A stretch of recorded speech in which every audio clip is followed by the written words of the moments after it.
ঘোড়াঘাটে পানি সাশ্রয়ী সেচ প্রযুক্তি ও ফসলের গুণগত মান উন্নয়ন বিষয়ক প্রশিক্ষণ কর্মশালার উদ্বোধন।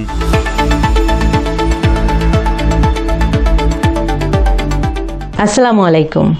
এমকে টেলিভিশনের নিয়মিত সংবাদে আপনাদের স্বাগত জানাচ্ছি আমি শারমিন মিনা।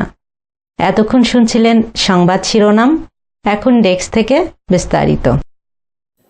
দিনাজপুরের ঘোড়াঘাট উপজেলা অডিটোরিয়ামে পানি সাশ্রয়ী সেচ প্রযুক্তি এবং পলিশেডে উৎপাদিত ফসলের গুণগত মান উন্নয়ন ও সংরক্ষণ কৌশল বিষয়ে দুদিনব্যাপী প্রশিক্ষণ কর্মশালার উদ্বোধন উপলক্ষে এক আলোচনা সভা অনুষ্ঠিত হয়েছে। অনুষ্ঠানে প্রধান অতিথি হিসেবে বক্তব্য রাখেন দিনাজপুর ৬ আসনের সমাজ কল্যাণ, নারী ও শিশু বিষয়ক মন্ত্রী এজেডএম জাহিদ হোসেন।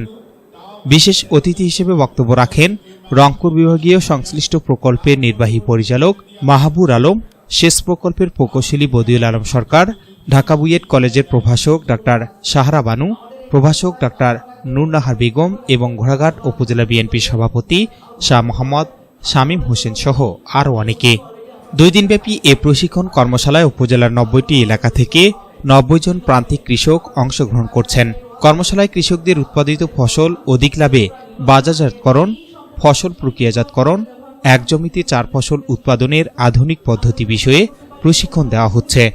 এছাড়াও সোলার পদ্ধতিতে বিদ্যুৎ উৎপাদন, খাল খনন, ব্রিজ কালভার্ট নির্মাণ প্রক্রিয়া এবং কৃষি উন্নয়ন সংশ্লিষ্ট বিভিন্ন গুরুত্বপূর্ণ বিষয় তুলে ধরেন বক্তারা। প্রশিক্ষণ কর্মশালার মূল লক্ষ্য হচ্ছে আধুনিক প্রযুক্তি নির্ভর কৃষি ব্যবস্থার মাধ্যমে কৃষকদের উৎপাদন বৃদ্ধি, ফসলের গুণগত মান উন্নয়ন এবং আর্থিকভাবে আরও স্বাবলম্বী করে তোলা। S Rahman, news desk, MK television. শেষ করছি এমকে টেলিভিশনের নিয়মিত সংবাদ।